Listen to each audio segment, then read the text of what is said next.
Failing an assignment as a student nurse can be devastating, but here's the truth. Most assignment failures happen because of very predictable and avoidable reasons. Hello, you're on Shift with Sean, the platform that empowers student nurses with the knowledge, the tools and the support to build confidence in practice. In this video today, I'm breaking down the most common reasons UK student nurses fail assignments and, more importantly, exactly what you can do differently to avoid that. Not answering the question properly. Now, this is the number one reason assignments fail, because many student nurses write everything they know about a topic instead of answering what the question is actually asking you to answer. Nursing assignments aren't about showing off all the knowledge. They're about understanding, application and relevance. So some common mistakes include ignoring the command words like discuss, evaluate, analyse, reflect. Another thing is to write generally instead of saying focused on the question, and also answering part of the question but not all of it. So how do you avoid that?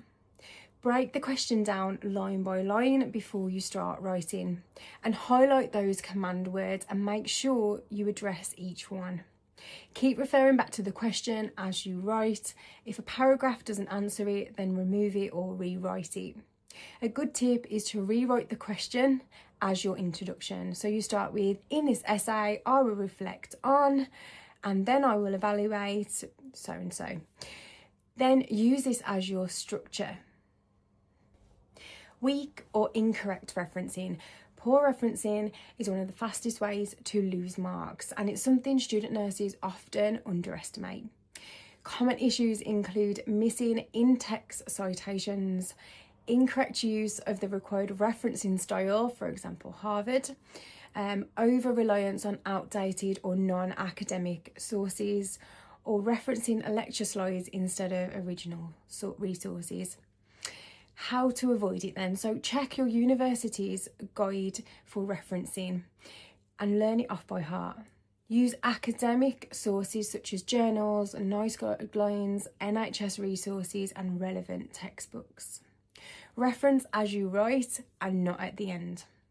And double check those in-text citations and reference lists before submission, not the night before.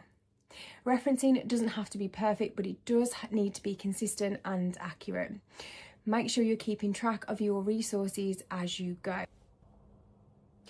The next reason that student nurses fail is because they describe instead of analysing. This is a huge reason student nurses get lower marks. Descriptive writing explains what something is, but analytic writing explains why it matters, how it applies to practice, and what it means for your patient care. Markers are looking for evidence that you can link theory to nursing practice, show critical thinking, and explain the implications for the patient, for their safety, and to the professional standards. So how to avoid doing this? After each paragraph, ask yourself, so what? Link points back to practice, placement experiences, or patient outcomes, and compare sources instead of summarising just one. Your description usually is the smallest part of your word count, and as you progress through your degree each year, you're expected to analyse more and describe less. The next one is poor structure and flow. So even strong content can fail if it's badly structured. Your marker should be able to follow your assignment like a roadmap, not feel like they're jumping between one random point to the next. So common structure issues include not using a clear introduction or a clear conclusion, and jumping between topics without any logic. Long paragraphs with multiple ideas. How to avoid it then? So plan your assignment before you write it. Use clear headings if you're allowed to, and stick to one main point per paragraph. Make sure your introduction outlines what the assignment will cover, and use your conclusion to summarise the key points. Don't introduce new ideas here in the conclusion.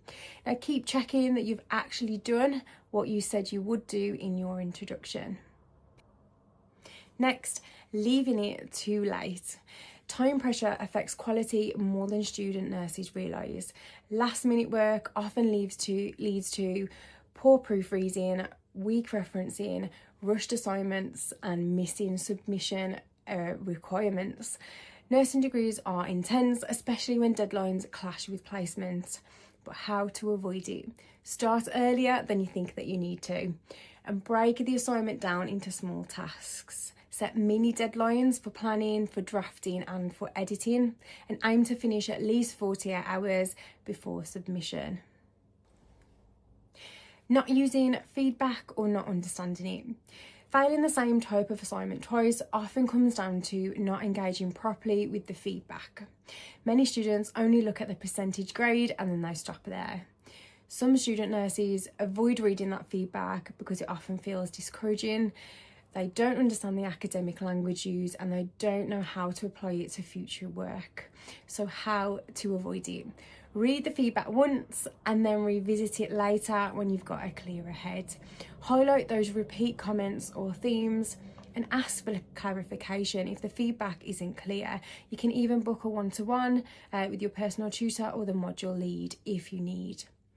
Actively apply that feedback to your next assignment. Use it as a tick list. Now, feedback can feel harsh, but it's direct because it's meant to help you improve. Students fail because they try to sound too academic. Now, a lot of students think that academic writing means you have to write in long sentences and use complicated words, throwing the thesaurus out every 2 minutes. It doesn't. Now, markers value clarity, accuracy and understanding. This is often where issues creep in with AI. If you use AI to rewrite your work to make it sound academic. Now, all universities have got an AI policy. You need to read it. How to avoid sounding too academic. Write clearly and professionally, avoid overusing jargon and read your work out loud. If it doesn't make sense, then you need to rewrite it. Focus on explaining ideas well, not sounding impressive, and read academic journals to understand the tone, the structure and the transitions. Failing an assignment does not mean that you're a bad student or you'll be a bad future nurse. Most failures happen because of the things I've mentioned above, not because you're incapable. Aim to improve on your last grade, not try and get 90% in everything. No patient will ever ask you what grade you got on your assignment. They care about care that you give them, your competence and your compassion. Writing assignments is a skill, it's not a talent. And like every nursing skill, it improves with practice, guidance and support. So keep doing the reps, link back to practice and always keep the patient at the centre of your work. If you're struggling with academic work, you can always see your library team or your personal tutor because a lot of universities do workshops on academic skills like referencing or assignment writing. If you found this useful, please click like and subscribe and let me know what else you want me to cover in these videos. Be kind to yourself, we've got this.